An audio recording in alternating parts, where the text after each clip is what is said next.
considerado um dos mais perversos da sua época, traficava seres humanos, cruzando o oceano com um navio, fazendo matanças e tudo mais. Mas um dia, no meio de uma tempestade, ele teve um encontro dele com Jesus.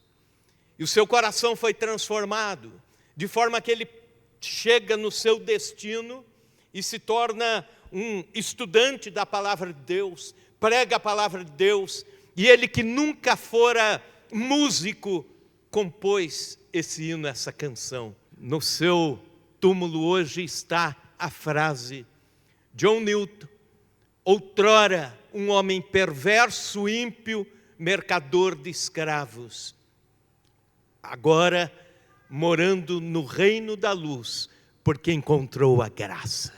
Aleluia. E falando sobre isso, eu quero te chamar a ler comigo um texto da palavra de Deus de um homem que também foi alvo dessa graça de Deus, não obstante a sua perversidade. Abra a sua Bíblia em 2 Crônicas, capítulo 33, vamos ler dos versículos 1 indo até o 17. Segundo livro das Crônicas, 33, do 1 ao 17. E eu quero falar com você sobre o rei Manassés, que foi considerado o rei mais ímpio, mais perverso que passou pela nação de Israel. E ele, da pior apostasia, é alvo da maior graça de Deus, expressão da graça de Deus. Livro das Crônicas, segundo livro das Crônicas, capítulo 33, indo do 1 até o 17. Tinha Manassés 12 anos de idade quando começou a reinar, e 55 anos reinou em Jerusalém. Fez o que era mal perante o Senhor, segundo as abominações dos gentios que o Senhor expulsara das suas possessões de diante dos filhos de Israel. Pois tornou a edificar os altos que Ezequias, seu pai de Manassés, era um rei piedoso, homem de Deus, serviu a Deus, mas o seu filho não. Pois tornou a edificar os altos que Ezequias, seu pai, havia derribado, levantou altares a Balaíns e fez postes ídolos e se prostrou diante de todo o exército dos céus e o serviu. Edificou altares na casa do Senhor, da qual o Senhor tinha dito: em Jerusalém porei o meu nome para sempre. Também edificou altares a todo o exército dos céus, nos dois átrios da casa do Senhor. Queimou seus filhos como oferta no vale do filho de Rinom. Adivinhava pelas nuvens, era agoureiro, praticava feitiçarias, tratava com necromantes e feiticeiros, e prosseguiu em fazer o que era mal perante o Senhor, para o provocar à ira. Também pôs a imagem de escultura do ídolo que tinha feito na casa de Deus, de que Deus dissera a Davi e a Salomão seu filho: nesta casa e em Jerusalém, que escolhi de todas as tribos de Israel, porei o meu nome para sempre, e não removerei mais o pé de Israel da terra que destinei a seus pais, contanto que tenham cuidado de fazer tudo o que lhes tenho mandado, toda a lei, os estatutos, os juízos dados por intermédio de Moisés. Manassés fez errar a Judá e os moradores de Jerusalém, de maneira que fizeram pior do que as nações que o Senhor tinha destruído de diante dos filhos de Israel. Falou o Senhor a Manassés e ao seu povo, porém não lhe deram ouvidos, pelo que o Senhor trouxe sobre eles os príncipes do exército do rei da Síria, e os quais prenderam Manassés com ganchos, amarraram-no com cadeias e o levaram à Babilônia. Ele, angustiado, suplicou deveras ao Senhor seu Deus, e muito se humilhou perante o Deus de seus pais. Fez-lhe oração, e Deus se tornou favorável para com ele, atendeu-lhe a súplica e o fez voltar para Jerusalém, ao seu reino. Então reconheceu Manassés que o Senhor era Deus. Depois disso edificou o muro de fora da cidade de Davi, ao ocidente de Guiom, no vale, e a entrada na porta do peixe, abrangendo Ofel, e levantou muito alto. Também pôs chefes militares em todas as cidades fortificadas de Judá. Tirou da casa do Senhor os deuses estranhos e o ídolo, como também todos os altares que edificara no monte da casa do Senhor e em Jerusalém, e os lançou fora da cidade. Restaurou o altar do Senhor, sacrificou sobre ele ofertas pacíficas e de ações de graças, e ordenou a Judá que servisse ao Senhor Deus de Israel. Contudo, o povo ainda sacrificava nos altos, mas somente ao Senhor, seu Deus. Versículo 20, agora, assim Manassés descansou com seus pais e foi sepultado na sua própria casa, e Amon, seu filho, reinou em seu lugar. Manassés, da pior apostasia à maior expressão da graça. O primeiro Manassés que aparece na Bíblia, que é citado, não é esse aqui, é o filho de José. Filho de José é chamado também de Manassés, ou Manassés, que significa ele faz esquecer, ou então levando-me a esquecer. Esse é o significado do nome Manassés. Manassés, primeiro da Bíblia, foi um consolo para a vida de José do Egito. Mas esse Manassés que nós estamos lendo agora, em 2 Crônicas 33, foi o pior, o mais perverso homem citado nas páginas da Bíblia Sagrada. Ninguém o superou em maldade. Punido por Deus, ele se arrependeu-se dos seus pecados, Deus o perdoou, Deus o restaurou. Mas, para que você entenda aonde pode chegar a perversidade de alguém, eu te convido a nós caminharmos por algumas etapas da vida de Manassés. Em primeiro lugar, a primeira etapa, Manassés, um homem cujo nascimento foi uma resposta de oração e choro. Quando você e eu lemos Isaías capítulo 38, versículos 1 a 5, nós encontramos o rei Ezequias, doente, e o Isaías chegou a ele, profeta, e disse: põe em ordem a tua casa, porque morrerás, certamente morrerás e não viverás. E ele estava enfermo, ele virou para o lado, diz a Bíblia, deitado na sua cama, orou, chorou diante de Deus. E o profeta Isaías, que já tinha ido para o pátio, agora volta e diz: Deus ouviu a sua oração, Deus ouviu a sua oração, Deus atendeu ao seu pedido, Deus viu as suas lágrimas, rei. E Deus vai acrescentar mais 15 anos de vida. E é nesses 15 anos de vida que nasce o Manassés, o filho herdeiro do trono. É nesses 15 anos de vida que é presente de Deus, é dádiva de Deus. É nesses 15 anos de vida que é fruto de choro, lágrima, que nasce o Manassés. Manassés, portanto, é o fruto de uma oração de um rei. Mas é interessante que aquele que deveria ser um homem temente a Deus e grato a Deus, por causa da sua história, da história do seu pai, do choro do seu pai, da oração do seu pai, da intervenção milagrosa através do profeta Isaías, ele estranhamente se desvia totalmente dos propósitos de Deus. E aí, a segunda etapa, a etapa mais terrível e difícil da vida de Manassés, o apóstata irado contra Deus. Ao invés da gratidão, ele fez o que está descrito nos versículos a seguir. Versículo 2, por exemplo, a palavra de Deus diz que ele espelhou-se no pior do paganismo daquela época. Todos os povos que cercavam a Palestina, todos os povos que cercavam Jerusalém, todos os povos que cercavam ali Canaã, eram povos idólatras, eram povos voltados ao ocultismo, às feitiçarias da época.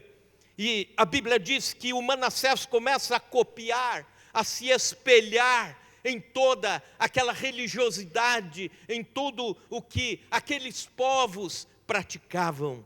Versículo 3, Ezequias, que havia sido grande reformador, fazendo o melhor pela cidade, o melhor pelo reino, o melhor pela obra de Deus, o melhor pelo templo. Agora, quando morre seu filho, herda o trono. Uma questão, como diz a moçada, havia uma treta entre a Síria e Babilônia, e quando prenderam o Manassés, eles preferiram colocá-lo nas mãos dos babilônicos, e não os assírios ficarem com ele para que ele fosse julgado em Nínive, capital da Síria.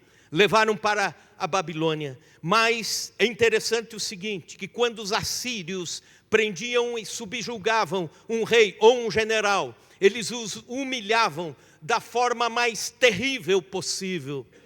Eles colocavam ganchos no ouvido, no nariz, e pelos ganchos presos, puxavam, furavam o nariz de um lado para o outro, e colocavam ganchos para puxar com correntes aquele rei subjugado entrando na cidade, como que dizendo: estamos humilhando a quem estava nos oferecendo algum tipo de perigo, algum tipo de arrogância.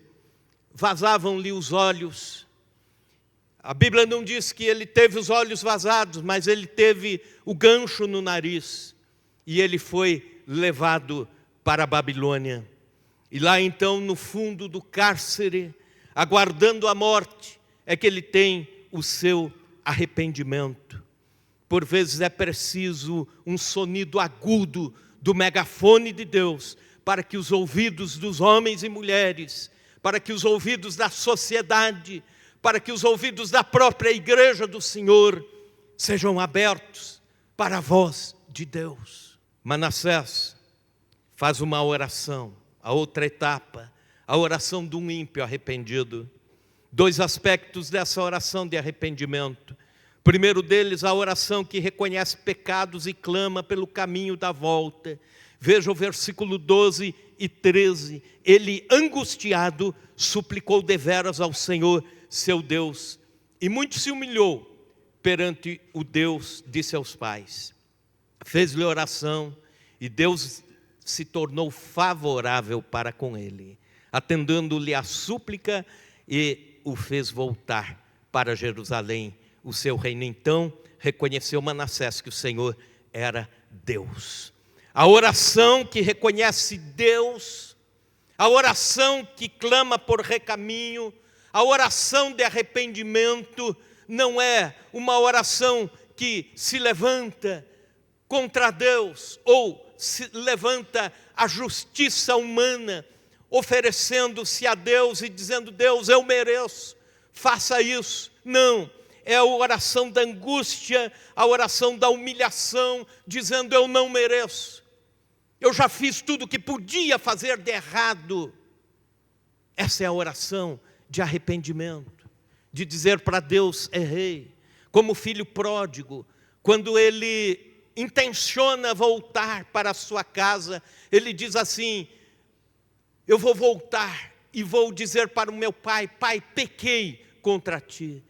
Por vezes, demoramos para fazer essas orações, e precisamos fazê-las diariamente. Pai, pequei. A oração de Manassés, você não precisa estar num fundo de cela como Manassés, quase a morrer, para se arrepender. Há coisas nas nossas vidas que precisamos nos arrepender nessa semana que entra. Quem sabe precisamos nos arrepender rapidamente, ainda antes desse final de culto. Segundo, a oração que reconhece a soberania de Deus. Versículo 13, a última parte. Então reconheceu Manassés que o Senhor era Deus. A reviravolta começa aí, quando ele reconhece que Deus é Deus. Alguns cristãos dizem que se você orar dizendo: faça-se a tua vontade, isso é falta de fé. Outros dizem: você tem que determinar o que você está orando e querendo. Não, nossas orações não determinam algo, nós apenas reconhecemos que Deus é soberano, que Ele tem o controle sobre todas as coisas, e se nós estamos nele, Ele está ouvindo as nossas orações. Reconheça a glória de Deus, reconheça a soberania de Deus, reconheça que você e eu dependemos desse Deus poderoso e soberano. E basta reconhecer, basta nos prostrar em oração, e Ele está trabalhando pela nossa vida. Essa foi a oração de Manassés no fundo da prisão. Mas aí a outra etapa, agora ele arrependido e faz o seu caminho de volta. Duas fases do arrependimento que eu quero falar com você. Para que você entenda a graça, você precisa também entender arrependimento. Mesmo porque todas as vezes que o reino de Deus era anunciado, começava com arrependimento. Veio João Batista anunciando o reino, dizendo: arrependei-vos. Aí vem Jesus anunciando a plantação do reino e diz a mesma coisa: arrependam-se. Precisamos entender que o reino de Deus começa com arrependimento do ser humano, do homem. Em primeiro lugar, versículo 12 aqui, que já lemos. Ele mudou a sua disposição para com Deus. Ele estava odiando Deus e provocando a ira de Deus. Agora ele, angustiado, é entristecido. Agora ele, angustiado, é humilhado. Então mudou a sua disposição. Uma primeira fase do arrependimento, a mudança de posição. David Wilkerson, pastor norte-americano, que foi uma referência, inclusive para a minha vida, quando eu ouvia ou lia os seus escritos, ele diz o seguinte: o significado completo e literal da palavra arrependimento no Novo Testamento é sentir remorso, autocensura pelos pecados cometidos contra Deus, e depois estar contrito, entristecido e querer mudar de direção. Na Guatemala, a tribo dos índios Quechua tem uma boa palavra para arrependimento. Eles dizem: o coração doeu depois que eu fiz isso. Coração doeu. Isso é arrependimento. Na África, na tribo Bauli, eles têm ainda outra expressão, dizendo: dói tanto aquilo que fiz de errado que tenho que desistir imediatamente daquilo que fiz. É a dor. Arrependimento gera dor, tristeza, angústia. Então a primeira fase, uma mudança de disposição. Mas agora vem a segunda fase, uma mudança factual de atitude. Ele desfez o que fez errado. Ele volta para Jerusalém e ele diz: porque eu me arrependi, agora eu vou desfazer tudo aquilo que eu fiz de errado. Veja bem, versículo 14 indo até o 16. Ele volta, edifica o muro de fora da cidade de Davi. Ele edifica a entrada da porta do peixe. O que mais que ele faz? Ele coloca chefes militares em todas as cidades fortificadas de Judá. Ele tira da casa do Senhor os deuses estranhos. Ele tira o ídolo que ele havia colocado por último. Ele também tira os altares que edificara no monte da casa do Senhor em Jerusalém, lança tudo isso fora da cidade. Versículo 16, restaurou o altar do Senhor, sacrificou sobre ele ofertas pacíficas, isto é, para Deus, de ações de graça, e ordenou a Judá que servisse ao Senhor, Deus de Israel. Então, ele não somente se entristece, caso contrário seria apenas um remorso, mas ele arrepende-se, ele muda de direção. Ele faz exatamente o contrário daquilo que ele tinha feito até o momento. Então, quem arrepende-se verdadeiramente muda de atitude, desfaz o que fez errado. Se falava mal de alguém, desfala, devolve o que furtou, ama quem antes odiou, volta a aceitar quem antes você rejeitava, ou então rejeita o pecado que você acolheu, acobertou por tanto tempo, reata com quem você rompeu. Isso é arrependimento.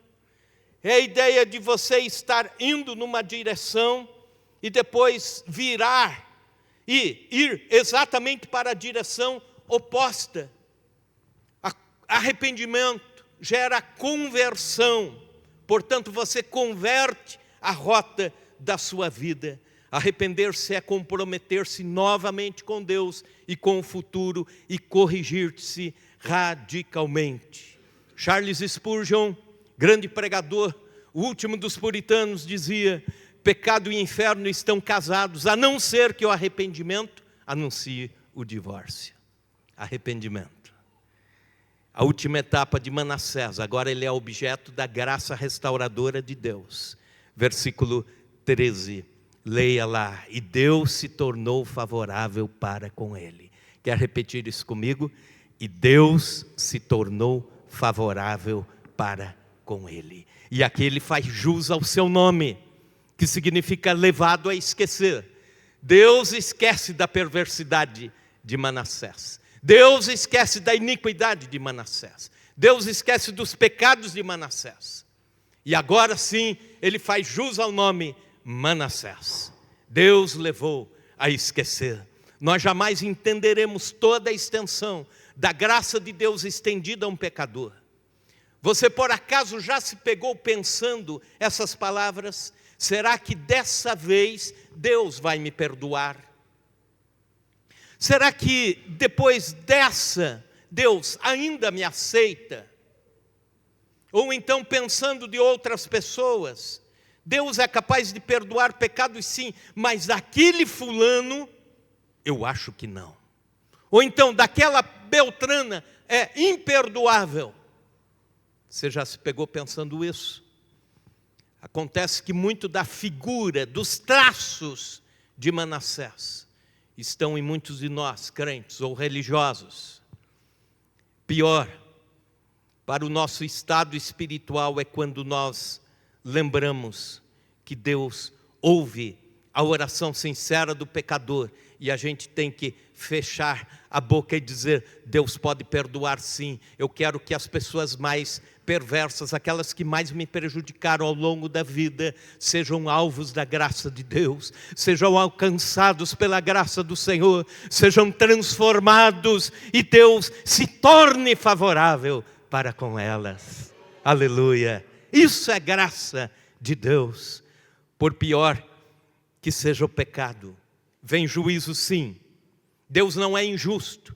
Deus não é um pai indisciplinador ou um pai relaxado que não disciplina e esconde os pecados do seu filho para baixo do tapete.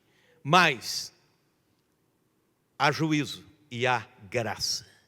Se houve graça e restauração para o pior homem, para o pior dos reis de Israel, para o pior dos perversos, existe graça e recuperação e restauração para mim e para você e para esse mundo caído. Para tantas pessoas que você conhece, que jamais imagina que Deus pode transformá-las. Na nossa mentalidade religiosa ou legalista, nós temos essa balança de juízo e graça bastante descompensada. Uma hora para um lado, outra hora para o outro lado. Nós gostaríamos que em alguns momentos da vida Deus fulminasse os Manassés que estão ao nosso redor. Em outro momento da vida nós gostaríamos que Deus não levasse em conta nada daquilo que fazemos ou que outros fazem. Breman Menin, autor do livro O Evangelho Maltrapilho, diz: toda a nossa compreensão dele está baseada num toma lá, dá cá, de amor permutado. Ele nos amará se formos bons, éticos, diligentes. Mas se nós trocarmos as bolas, tentamos viver de modo a que Ele nos ame, em vez de viver porque Ele nos amou.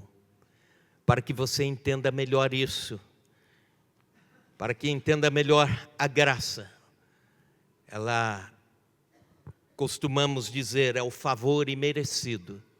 Manassés não merecia voltar para Jerusalém. Manassés não merecia o perdão. Manassés não merecia que Deus ouvisse a sua oração. Ele chegou ao ponto de provocar a ira de Deus intencionalmente. Mas a graça o alcança, sem mérito. É graça. eu e você estamos aqui não porque temos mérito, não porque alguma coisa de bom em nós foi oferecida a Deus. E Deus aí disse, opa, legal, né?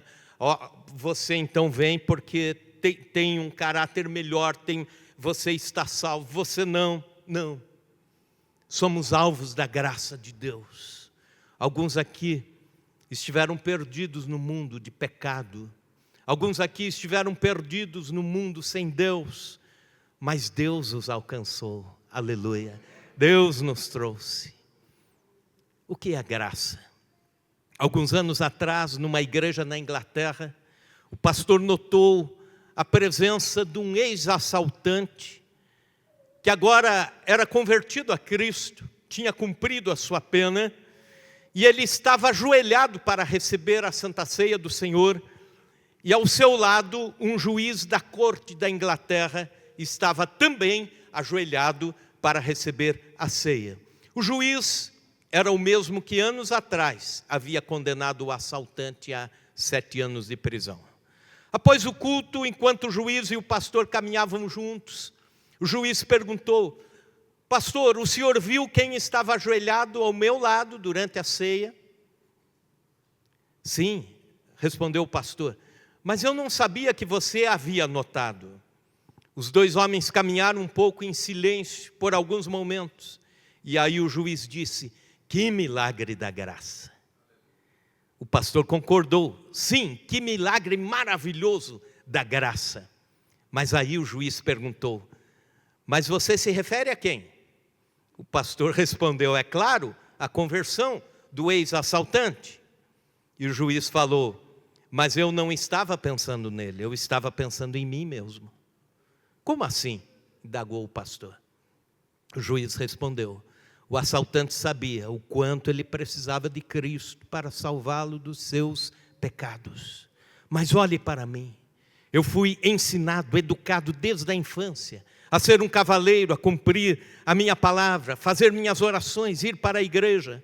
Eu passei pela Universidade de Oxford, recebi o diploma com honras, fui advogado, eventualmente tornei-me juiz. Pastor, nada a não ser a graça de Deus poderia ter me levado a admitir que eu era um pecador igual àquele assaltante, exceto nas práticas, mas meu coração distante de Deus.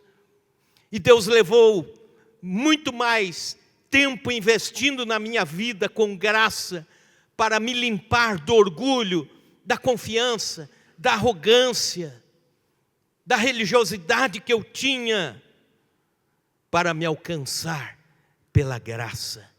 E hoje eu sou transformado pela graça. Se você pensou só no Manassés, precisando de graça, se enganou. Porque todos nós precisamos de graça. Aleluia. Se houve graça e restauração para Manassés, se houve graça e restauração para um juiz muito bom, a graça para a vida de todos. Romanos 3:23, todos pecaram e carecem da graça de Deus, da glória de Deus.